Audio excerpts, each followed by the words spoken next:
L'une des maladies qui touche le plus les femmes en âge de procréer est le syndrome des ovaires polykystiques, communément appelé le SOPK. Qu'est-ce qu'il faut savoir sur cette maladie pour mieux la prévenir? Nous vous disons tout juste après le générique.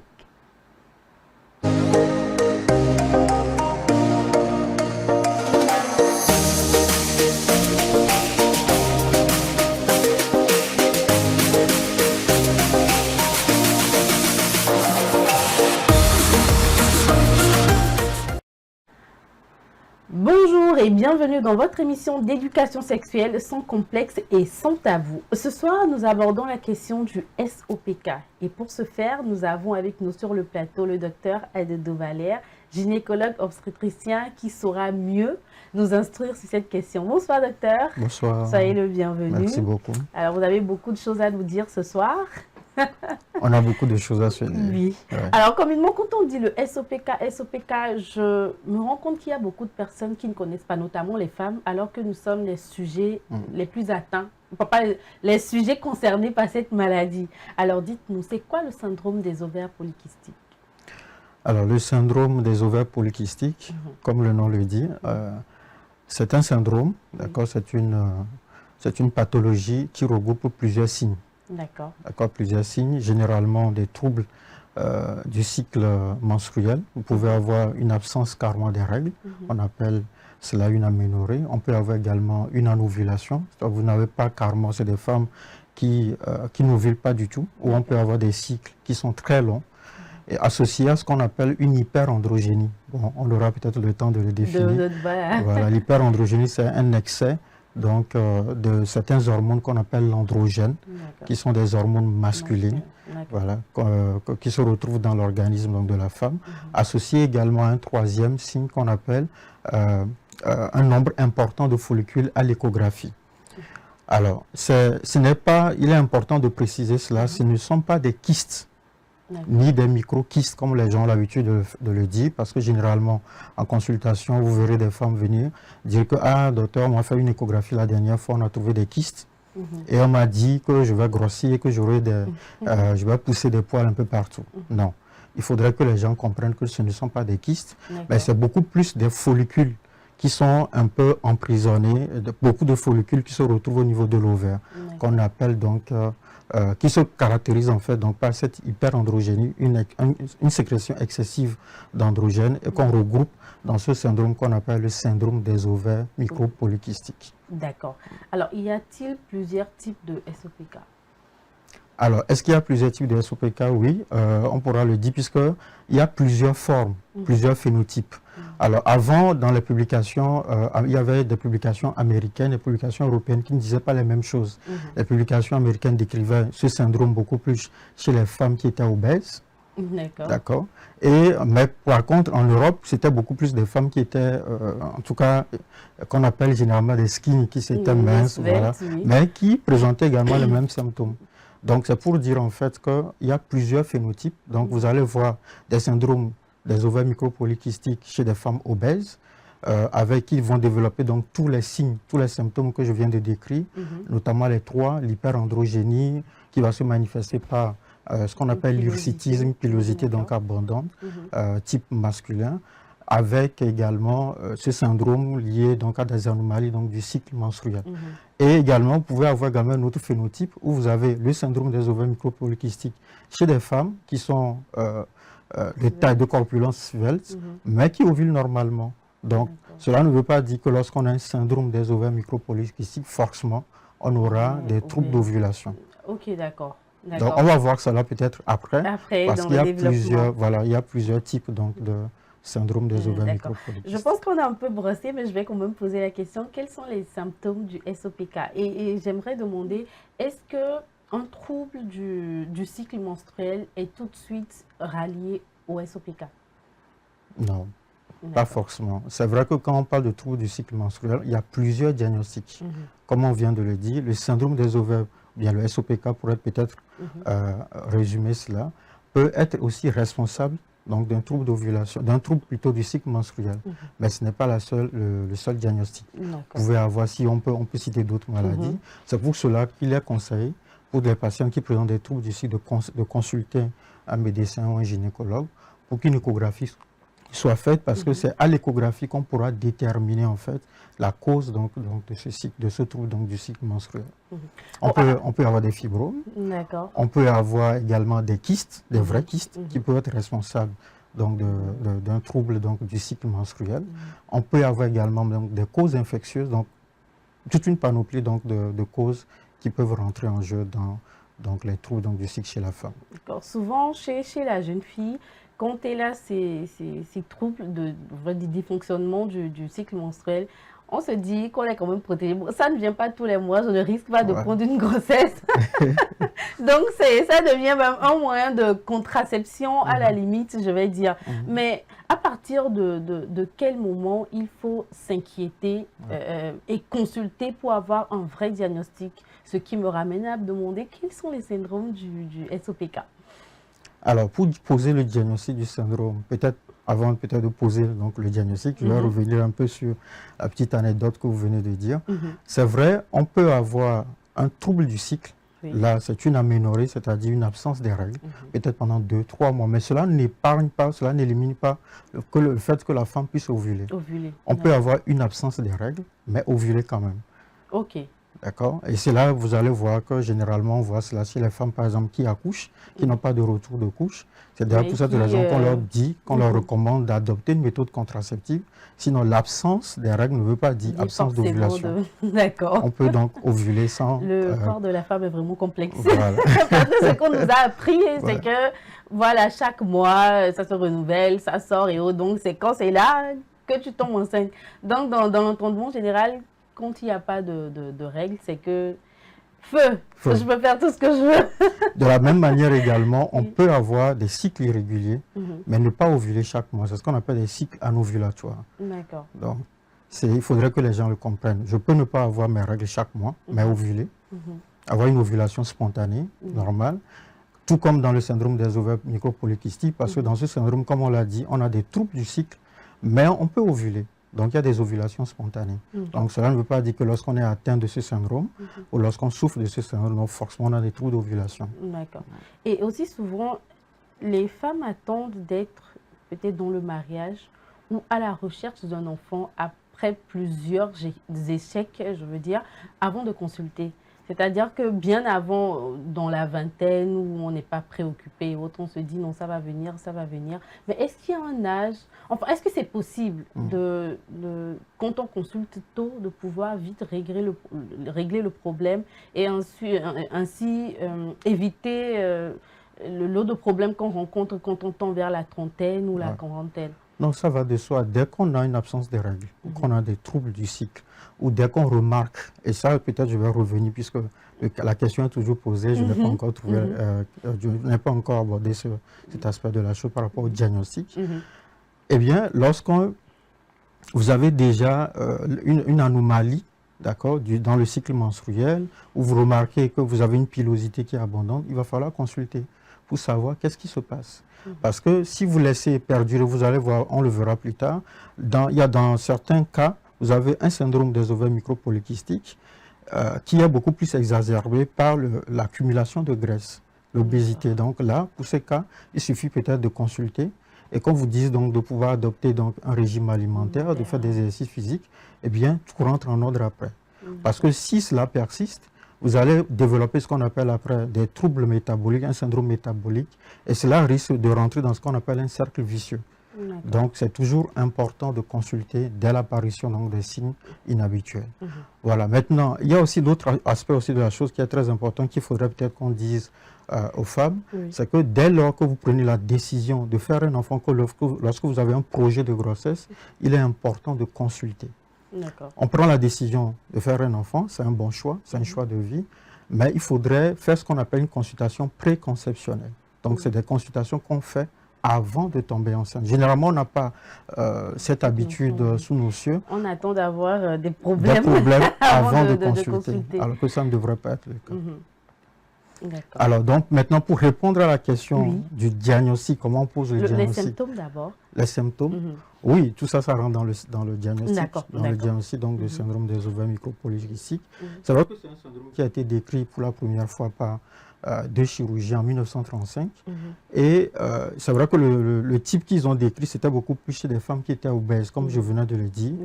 Ce n'est pas le même style de femmes aux États-Unis qu'en Europe. Et je pense que sous nos yeux également, comme chez nous également, vous allez voir des femmes obèses avec le même syndrome et des femmes aussi effilées avec le même syndrome. Donc c'est pour dire que il est maintenant, avec le temps, on a finalement défini ce qu'on appelle un consensus. Parce que pendant longtemps, les gens n'étaient pas d'accord, les scientifiques n'étaient pas d'accord sur un consensus.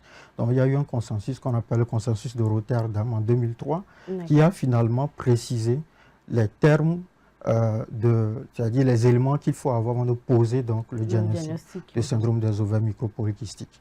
Alors, vous avez, comme on l'a dit, un trouble du cycle, une anovulation, c'est-à-dire une absence d'ovulation. Ça, c'est le premier signe.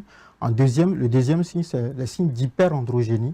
Donc, et enfin, bon, je peux peut-être développer ce signe d'hyperandrogénie, comme on l'a dit, une pilosité type masculine, donc c'est ce qu'on appelle l'hirsutisme. D'accord. On peut avoir également, et puis en dernière position, comme je l'ai dit, le diagnostic échographique, où on retrouve plusieurs follicules, plus de 20 follicules par ovaire. Alors, pour poser le diagnostic, il faudrait avoir 2 des 3 signes que je viens de citer. Dès lors qu'on a 2 des 3, c'est qu'on est dans un cas donc, de syndrome des ovaires micropolykystiques. Voilà. Donc, les signes, comme vous le dites, les signes donc, découlent en fait de tout ce que je viens donc, de raconter. Donc, si on a 2 des 3 de ces groupes donc, de signes, c'est qu'on souffre ou bien on présente donc, le syndrome des ovaires micropolykystiques. D'accord. Je ne sais pas si ça répond à votre question. Oui, bien évidemment. Alors, y a-t-il des périodes spécifiques dans la vie de la femme où la maladie se manifeste? Alors, chez toute femme en âge de procréer, d'accord, dès qu'une femme commence par avoir ses règles, ses menstruations, elle peut être atteinte par ce syndrome-là. Et c'est d'ailleurs même que ça pose un peu le problème. C'est vrai que jusqu'au jour d'aujourd'hui, la cause exacte de ce syndrome n'est pas connue. On a quand même quelques causes, mais la cause exacte n'est pas encore très connue. D'accord. Alors, pour le diagnostic, vous nous l'avez dit, c'est en consultation avec une échographie. Avec une échographie. Voilà, qu'on peut poser le diagnostic. Peut poser donc le diagnostic. C'est vrai qu'il y a aussi ce qu'on appelle les signes cliniques et les signes échographiques. Donc, dans ce trépied, c'est-à-dire avoir au moins 2 des 3 signes que je viens donc de citer.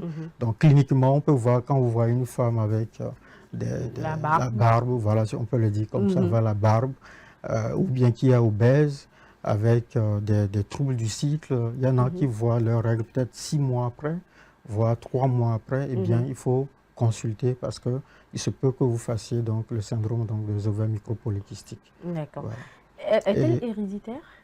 Oui, comme je l'ai dit, il y a certaines causes. C'est vrai que ce n'est pas encore très bien connu, les causes ne sont pas bien connues, mais il y a des causes héréditaires, les causes génétiques en fait. Pour être beaucoup plus précis, il y a des familles dans lesquelles vous avez donc ce syndrome-là. Voilà. À part cela, il y a aussi ce qu'on appelle les perturbateurs endocriniens qui peuvent également faire le lit. Et essentiellement, quand une femme prend de la graisse, l'excès de graisse s'aromatise après et va créer donc ce déséquilibre également hormonal qui peut faire donc le lit à ce syndrome également. Donc c'est pourquoi c'est important après, quand on donne des conseils, on demande aux femmes donc de pratiquer des exercices physiques, de revoir l'alimentation pour brûler cet excès de graisse. D'accord. Donc, pour ce faire, il faut donc contrôler son indice IMC, c'est comme ça que vous le dites? Indice de masse corporelle. Pour savoir quand est-ce qu'on on déborde un peu au niveau graisse et autres. Mais bon, on dit souvent que plus on prend du poids, ça montre une certaine aisance financière. Non, ça c'est sous le... Mais je pense que la mentalité change. C'était avant qu'on posait un peu cela, mais sinon la mentalité est en train de changer. Le riche contrôle son alimentation. Donc il faut arriver à contrôler son alimentation. C'est souvent le pauvre qui mange un peu de tout et qui est exposé en fait à pas mal aussi de sujets.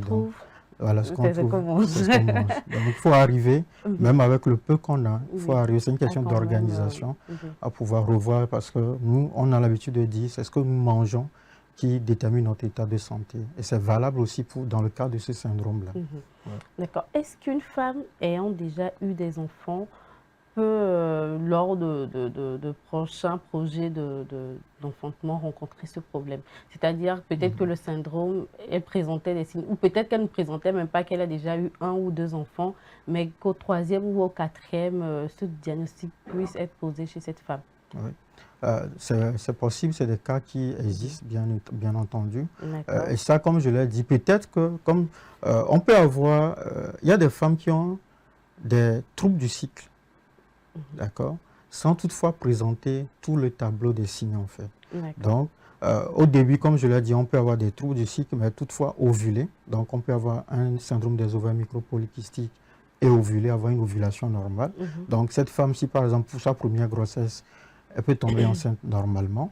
Mais au fur et à mesure, si par exemple, comme on l'a dit, il y a un excès, une prise de poids peut-être liée à l'accouchement après, bien cette prise de poids va venir aggraver le syndrome des ovaires micropolykystiques qu'elle avait avant. Et donc après, elle va présenter donc une anovulation et aura donc du mal donc, à concevoir. Mais comme je l'ai dit, on reste positif. Même dans les cas d'anovulation, il y a des traitements que nous faisons pour aider ces femmes à pouvoir faire des enfants. D'accord. Quelle est donc l'évolution des symptômes du SOPK au cours de la vie de la femme? Alors, l'évolution des symptômes, comme je l'ai dit, ça dépend. Peut-être qu'on peut partir donc, du phénotype, puisque je disais qu'il y a plusieurs phénotypes. D'accord. Il y a des femmes qui peuvent présenter le tableau complet, avoir tous les 3 signes. Il y en a qui n'ont pas du tout les 3 signes. C'est juste peut-être à l'échographie, on remarque qu'il y a assez de follicules qui se trouvent là et qui n'ont pas peut-être des manifestations cliniques.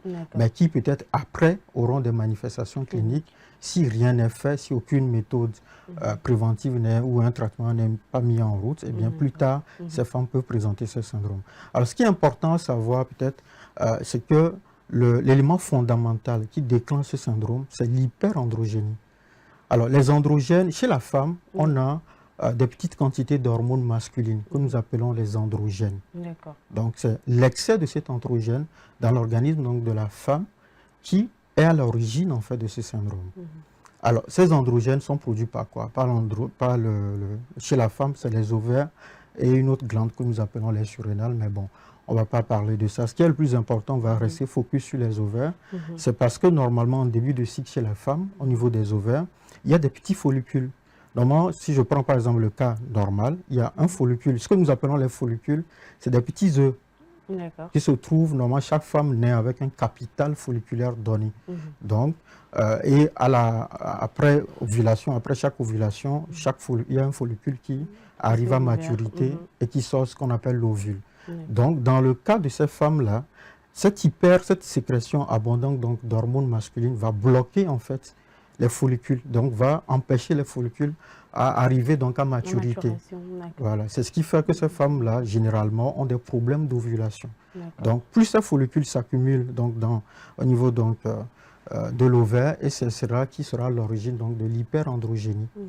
Donc, si rien n'est fait... Ce n'est même pas quelque chose que la femme contrôle. Non, pas du tout. On ne peut pas contrôler cela. On ne peut pas contrôler cela. C'est un trouble hormonal. Donc, c'est tout un phénomène hormonal.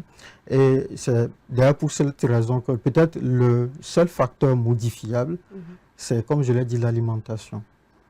En faisant des exercices physiques, ça c'est le seul facteur peut-être modifiable pour que cela ne fasse pas le lit donc à ce syndrome-là. En dehors de ça, si par exemple c'est une cause génétique, elle ne peut pas, elle ne peut en aucun cas agir sur ce facteur-là. Voilà. Alors, quand on souffre du SOPK, est-ce qu'il faudra envisager une consultation médicale pour l'infertilité ou pour la fertilité? Je ne sais pas. Alors, comme je l'ai dit, ce n'est pas toutes les femmes souffrant, présentant plutôt un syndrome des ovaires micropolykystiques n'auront pas forcément un problème d'infertilité. Puisque nous avons dit qu'il y en a qui ovulent normalement.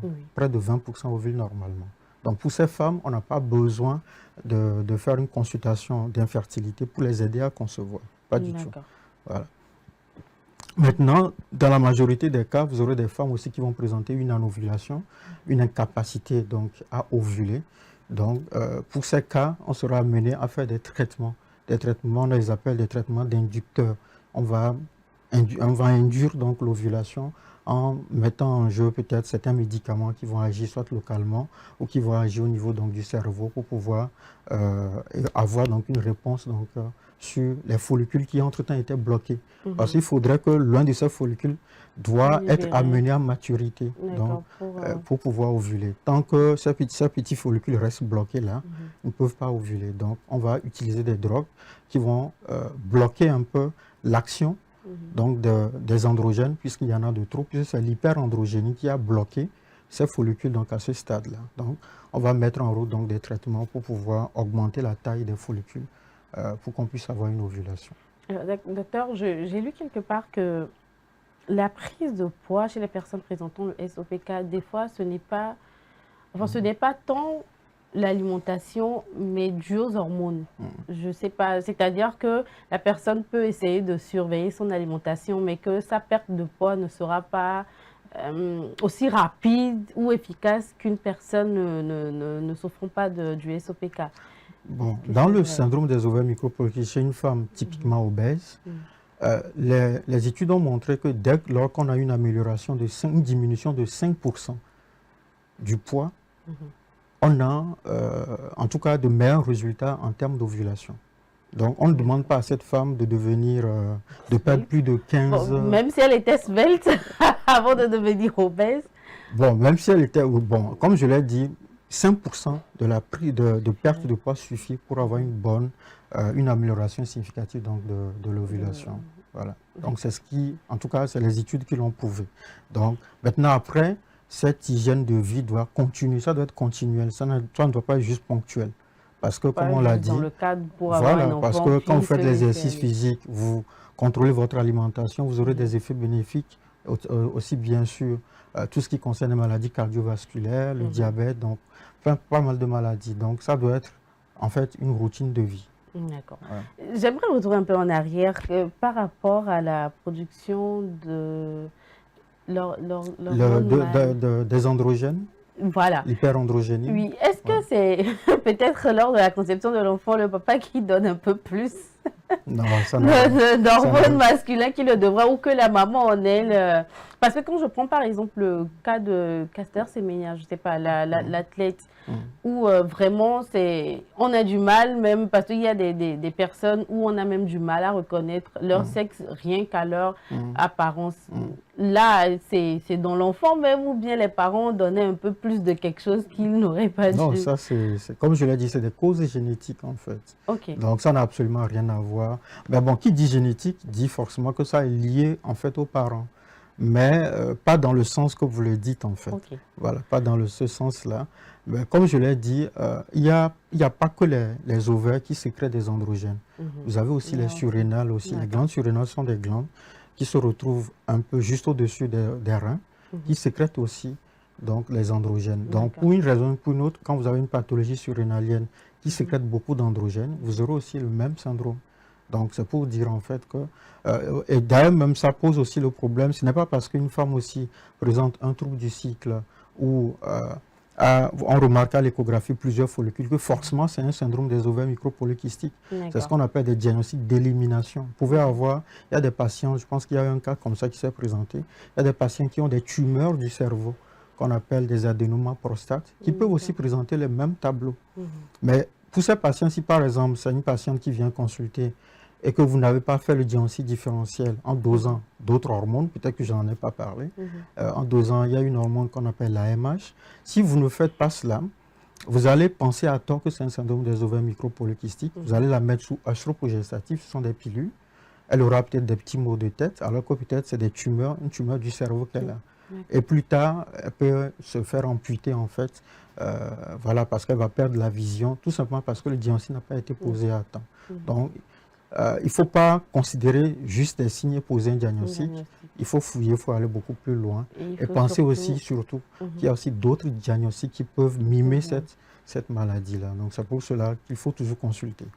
En gros, il faut toujours se référer à un professionnel de la santé. Sur ce, nous marquons une pause publicitaire, puis nous revenons tout de suite.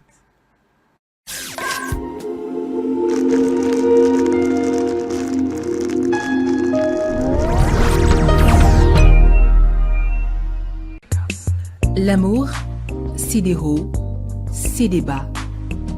Et quand la femme dit non, c'est vraiment non. Mais rien ne vaut un petit cadeau pour raviver la flamme de l'amour. La femme se fait belle et sensuelle pour votre plaisir.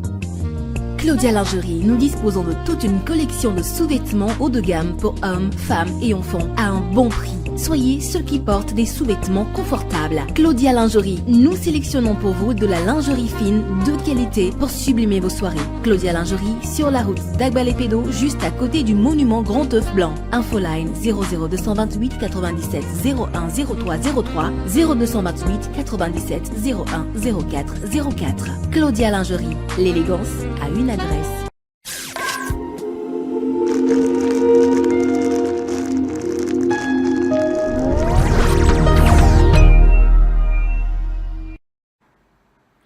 De retour sur ce plateau et en compagnie du docteur Valère, nous allons continuer de vous expliquer tout ce qu'il faut savoir sur le SOPK et quelles sont les conduites à tenir.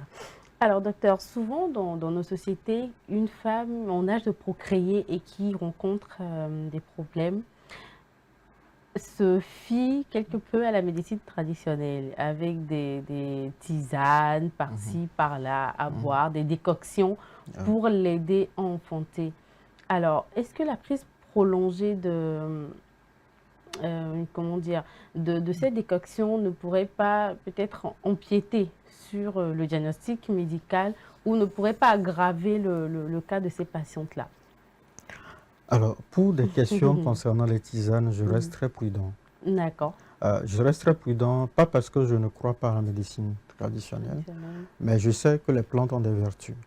Mais seulement le problème, c'est la posologie ou la mise en route du traitement qui cause un peu problème. Surtout qu'il faille avoir déceler le problème à la base du problème de procréation, parce que ce n'est pas que le SOPK. Oui, justement, ce n'est pas que le SOPK. En fait, c'est parce que vous posez le problème. Le problème, c'est par rapport aux infusions. Donc, parce que je sais, comme je l'ai dit, il y a des infusions, puisque même les médicaments qui sont fabriqués, il y a une partie qui utilise donc les plantes. Donc, c'est pour cela que je dis, moi, je reste prudent. Par rapport à ça, parce qu'en tant que médecin, j'ai fait la médecine conventionnelle, je n'ai pas fait la médecine traditionnelle, donc je ne peux pas me prononcer.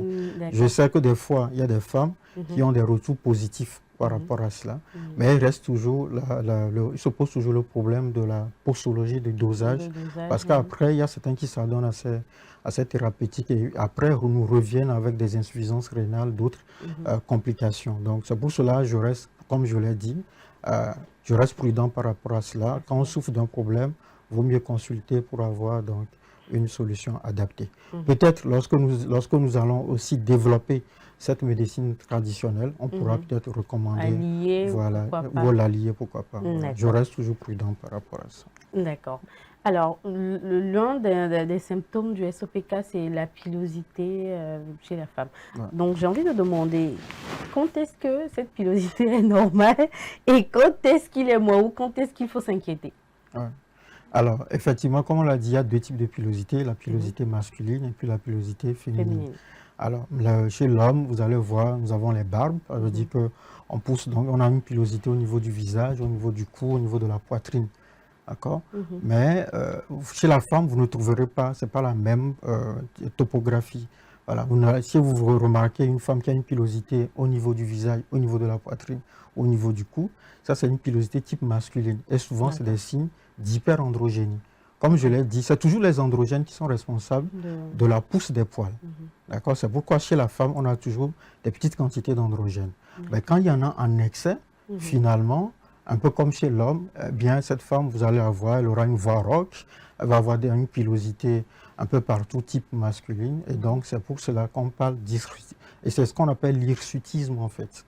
Donc, c'est ce qui est différent d'une simple exagération de la pilosité. Voilà. D'accord. Donc, 2-3 poils sur le menton, c'est déjà l'hirsutisme. Mais celles qui ont vraiment les barbes, tout comme les hommes, je pense qu'elles en souffrent, parce que je suivais le témoignage d'une dame qui finalement a décidé de ne plus les raser, mais plutôt les entretenir comme les hommes. Parce que plus elle les rase, plus ça revient de façon abondante et tout. Et c'est sujet de moquerie. Bon, parce que les gens ne comprennent pas forcément, parce qu'une femme n'est pas censée avoir de barbe. Tout à fait. Et je ne comprends pas pourquoi le bon Dieu en a décidé ainsi. Mais dès que vous commencez par avoir 1-2 poils sous le menton pour une femme, il faut vérifier ce taux d'androgène et savoir si à la longue, ça ne pourrait pas créer d'autres problèmes. D'accord. Alors, peut-être pour revenir un peu à cet exemple que vous venez de citer, mais il y a une solution, il y a des solutions qui existent pour empêcher donc la pousse des poils. Il y a des solutions. Ce n'est pas simplement le fait de raser qui va régler cela. Il y a des traitements au laser qu'on fait au laser, ou des fois des traitements qui vont tuer un peu donc la base des poils pour éviter que les poils ne sortent. Donc, il y a un traitement pour ça. Donc, il ne faudrait pas qu'elle reste là en voulant entretenir donc, les bas. Sinon, en principe, il y a des traitements. Il suffit qu'elle consulte tout simplement. D'accord. Alors, ce qui m'emmène à vous demander, quels sont les traitements dont nous disposons aujourd'hui au niveau de la médecine pour traiter le SOPK? Alors, le traitement va être fonction, comme je l'ai dit, du type de SOPK, ou bien du type de phénotype. Quand j'appelle phénotype, c'est-à-dire les plusieurs sous-types, si on peut le dire comme ça. Et également, fonction également de la corpulence de la patiente. D'accord. Par exemple, si vous avez une patiente qui est obèse, le conseil qu'on donnera à une patiente obèse sera différent du conseil qu'on donnera à une patiente qui ne l'est pas. Et également, le traitement va être aussi fonction des attentes de la patiente. Si la patiente est dans un cheminement de faire un enfant, ou peut-être qu'elle est en couple, et qu'après le mariage, après 1 an donc, de vie de couple, on n'a pas de grossesse, eh bien là, il y a un désir de grossesse qui est là. Donc le traitement va être différent.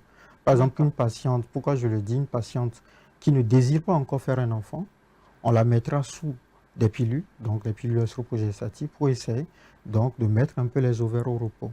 Mais si la patiente désire faire des enfants, vous n'allez pas la mettre sous des pilules. Vous risquez encore de prolonger en fait son temps d'attente, son délai d'attente. Donc autant commencer par faire des traitements d'induction, des traitements donc, pour pouvoir induire une ovulation. Donc, et donc, comme je l'ai dit, c'est au cas par cas. Mais quoi qu'il en soit, les traitements existent. Si vous avez, comme je l'ai dit, si c'est une patiente qui se plaint d'une pilosité abondante, on peut mettre des anti-oestrogènes, des anti-androgènes plutôt, qui sont des médicaments qui vont bloquer un peu l'excès d'androgènes dans l'organisme de la femme et permettre à ce qu'elle puisse également ovuler. On fait des traitements de stimulation à base bon, je ne vais pas citer les médicaments ici. Ça peut être soit par forme, il y a plusieurs formes. Il y a la forme orale, il y a des injections qu'on fait. Mais la particularité chez ces patientes-là, c'est que lorsqu'on procède donc au traitement d'induction ou de stimulation ovarienne, elles font souvent des grossesses multiples. D'accord. C'est leur particularité. Donc vous allez voir une femme qui peut-être souffre de ce syndrome. Si elle a la chance, elle consulte un spécialiste, on démarre le traitement. Elle va ressortir peut-être avec 2, 3 en même temps. Des triplés ou des jumeaux. Voilà. Donc c'est un peu la particularité. Ça récompensera son temps d'attente avant le traitement. Alors si un enfant est une bénédiction, 3 en même temps, je n'imagine pas. C'est aussi une bénédiction. Mais donc ça en suivant ce traitement, il faut également se préparer financièrement. Justement. Donc il y a de ces patientes-là qui rapidement font, c'est pour cela que pour les stimuler, la stimulation doit être bien conduite. Sinon, vous risquez d'avoir ce qu'on appelle un syndrome d'hyperstime, c'est-à-dire les syndromes d'hyperstimulation, qui peuvent, en tout cas, porter atteinte à la vie de cette patiente, parce que des fois, dans le syndrome d'hyperstimulation, vous avez des patients qui rentrent dans le coma, elles ont de l'eau un peu partout dans les poumons, et quand ce n'est pas vite diagnostic, le pronostic vital est en jeu. Tout doit être régulé. Voilà. Donc, c'est pour cela qu'on ne prend pas. Parce que, pourquoi je le dis? Parce que des fois, vous allez voir les patientes se passent le mot, moi j'ai souffert de ça, j'ai pris tel produit. Conseiller des médicaments. J'ai pris tel produit, j'ai pu ovuler. Attention, il faut faire la part des choses. C'est pour cela que nous-mêmes, en tant que spécialistes, quand nous démarrons ce traitement, on fait une surveillance échographique. On fait des échographies de monitoring pour voir monitorer la taille, l'évolution et savoir comment juguler les doses. Sinon, après, vous avez des patientes qui peuvent ressortir de là avec des cancers de l'endomètre, des cancers du sein. Donc, c'est très, très important. Donc, ne jamais se transformer en médecin en conseillant des médicaments parce que ça aura marché sur vous. Voilà. Alors, lorsqu'on aura essayé tous ces médicaments pour les patientes, par exemple, qui désirent faire des enfants et que malgré cela, on n'a toujours pas, le problème persiste, qu'elle a du mal toujours à ovuler. On les envoie en PMA, en procréation médicalement assistée, pour faire soit l'insémination ou ce qu'on appelle la fécondation, donc in vitro. Voilà. Et je voulais poser la question, est-ce que ce traitement est à la portée de tous? Alors, est-ce que ce traitement, c'est une très belle question. Je pense qu'en tant que scientifique, chaque fois, on réfléchit à cela. Et d'ailleurs, même je pense que il y a de cela, en février passé, on a juste fait un congrès international, congrès des girafes, je peux en parler parce que je suis aussi secrétaire général de la Société de fertilité. Vous voyez que nous recevons des têtes dans notre émission. On a organisé donc un congrès qui a réuni plus de 15 pays africains pour se pencher sur cette problématique de l'assistance médicale à la procréation abordable à la population. Parce qu'on reconnaît que tous ces traitements sont vraiment un peu chers, onéreux pour la population. Et donc, c'est pour cela, parce que sous d'autres cieux, c'est pris en charge par les assurances. Mais actuellement, Togo, ce n'est pas encore pris. Pas encore à voilà, donc il y a eu des thématiques, en tout cas, il y a eu des thématiques par rapport à ça. On a invité également les assureurs pour pouvoir vraiment prendre la chose à bras le corps, pour permettre donc également à toute la population de pouvoir bénéficier de cela. Voilà. Parce que donc, tout le monde a droit à la santé. Il y a un travail qui se fait par rapport à ça. Ok, d'accord. Alors, quel impact le SOPK peut avoir sur la vie sexuelle des patientes? Alors, sur la vie sexuelle, pas vraiment. Parce qu'en fait, quand on parle de vie sexuelle, c'est l'organe qui rentre en jeu dans le... Non, bon, je vais reformuler donc ma question. C'est pour dire, par exemple... il y a un désir de maternité qui pousse la plupart à la consulter. Et donc, quand vous commencez le traitement, je pense que l'idéal, c'est que dans la limite de ce traitement-là, que ce désir puisse être matérialisé. Et donc, beaucoup d'hommes diraient que dans cette période, on ne fait plus l'amour pour le plaisir de faire l'amour, mais parce qu'on doit avoir un enfant. Voilà, c'est dans ce sens-là que je pose la question, pas parce que l'organe serait hors de service. Justement, l'organe n'est pas vraiment hors de service. Je pense que vous posez une problématique qui est assez fréquente chez tous les couples, en fait, qui sont dans un parcours de PMA ou de procréation médicalement assistée ou de parcours pour faire un enfant. Tous les couples subissent à un moment donné. C'est pour cela qu'on fait des accompagnements. Il y a des moments, des fois, même où on décide d'arrêter un peu le traitement, de leur donner un temps de pause, parce qu'il faudrait que les gens comprennent que on ne fait pas les rapports sexuels pour forcément faire des enfants. Il faudrait s'épanouir en faisant les rapports sexuels. Généralement, même quand on démarre le traitement, et quand ça devient, finalement, quand les rapports sexuels sont tellement programmés, ce n'est plus intéressant. Comme vous l'avez dit, la vie sexuelle n'est plus vraiment intéressante. Et donc, il faudrait faire en sorte que le couple comprenne qu'on fait les rapports, pas forcément pour faire des enfants. D'ailleurs, même, il faudrait que les gens comprennent qu'on se met à deux, ce n'est pas forcément pour faire des enfants. Ce n'est pas vraiment le but. Alors, on a appris que dans certaines sociétés, ça va être compliqué, parce qu'au bout de quelques années, la femme commence pas à être pointée du doigt, mais ça ne doit pas être la motivation première pour se mettre en couple. On mettra du temps avant d'en arriver là. Je suis d'accord, mais c'est pourquoi il faut un changement de mentalité.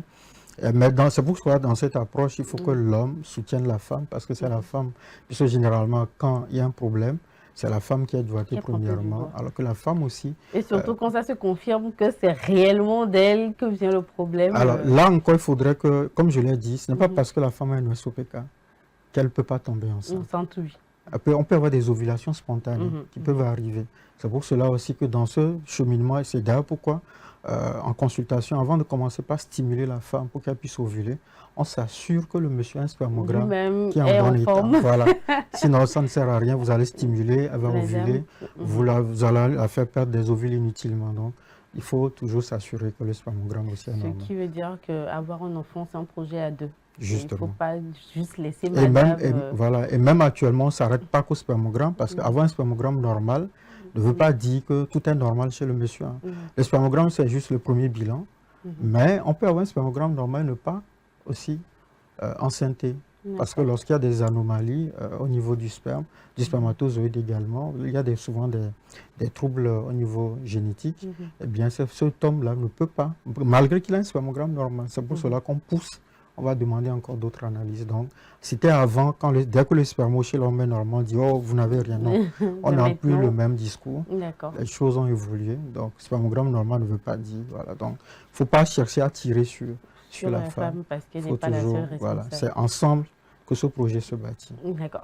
Ce qui m'emmène à poser une question qui peut être hors de l'émission. Mais est-ce que chez les hommes, il peut y avoir ce genre de problème dû aussi aux hormones, genre pas forcément appelé le SOPK, mais est-ce que les hommes aussi rencontrent, genre produisent des hormones féminins au lieu de... Tout à fait. Ok. Parce que chez l'homme aussi, on a des petites quantités d'hormones féminines qu'on appelle l'œstrogène. Donc certains hommes en ont aussi en excès. Voilà. Et vous comprenez pourquoi certains se comportent d'une certaine manière. Ok, d'accord. Je pense que ça fera le sujet d'une prochaine émission. Alors, docteur, pour finir, est-ce que vous avez des conseils à donner aux femmes en désir de maternité ou des couples rencontrant des problèmes de procréation ou même des femmes qui se seront reconnues ce soir à travers les symptômes que vous nous aurez décrits? Alors, il faudrait que les femmes comprennent, lorsqu'on vous consultez, ou peut-être vous faites une échographie de routine, et puis on vous trouve un syndrome des ovaires, ou bien l'échographie, vous lisez syndrome des ovaires micropolyques, ou bien ovaire, tout simplement, parce qu'à l'échographie, souvent on met ovaire micropolykystiques. Ce n'est pas la peine de s'alarmer, ce ne sont pas des kystes. Il faudrait que les gens comprennent cela. C'est juste que vous avez des petits follicules, et ça c'est une bonne chose, qui sont bloqués à un moment donné et qu'il va falloir qu'on peut débloquer. Donc on reste optimiste, on peut tomber enceinte en ayant donc ce syndrome. Il suffit de consulter parce qu'il y a des traitements qui vont vous aider donc à ovuler. Et comme je l'ai dit, la chance, c'est qu'on peut faire même plusieurs enfants. Donc, on peut même faire des jumeaux, faire des jumelles, ou faire même des triplés. Et l'autre chose, une fois qu'on tombe enceinte avec ce syndrome, il est important également de consulter des spécialistes parce qu'on est enclin, on est à risque de faire également certaines complications plus tard. C'est pour cela qu'il faut déjà commencer des mesures d'hygiène, c'est-à-dire les mesures hygiéno-diététiques, c'est ce qu'on appelle l'alimentation, revoir son alimentation, pratiquer du sport. Ça ne doit pas être de manière ponctuelle, mais ça doit être une routine de vie. C'est pour cela que vous allez remarquer, on dit souvent activité physique régulière. Voilà. Généralement, les femmes, quand elles vont au gym aujourd'hui, c'est parti pour un mois après, non. On n'aura pas l'effet escompté. C'est parce que nous n'avons pas le temps, trop de choses à gérer. Hein? Mesdames, on se comprend. Hein? Donc, il faudrait pas vraiment, il faut dédramatiser la chose. Il suffit de revoir son alimentation, de pratiquer un certain mode de vie, de consulter, et puis le problème sera réglé. D'accord. Un dernier mot avant que nous fermions ou c'est vous comme ça? Non, le dernier mot, voilà, il faut que les femmes restent optimistes, c'est tout. Toujours consulter. D'accord. Merci beaucoup, docteur. Vous nous avez vraiment donné des informations qui nous serviront à moi, aux femmes qui nous ont suivis ce soir. Vous l'aurez compris, mesdames, le SOPK n'est pas tout de suite signification d'infertilité. Vous avez suivi les développements du docteur et si vous avez besoin de plus d'approfondissement, n'hésitez pas à le contacter. Alors, nous sommes arrivés à la fin de notre émission. J'espère que vous avez pris un plaisir à nous regarder. Quant à moi, je vous retrouve la semaine prochaine pour un nouveau numéro. D'ici là, portez-vous bien.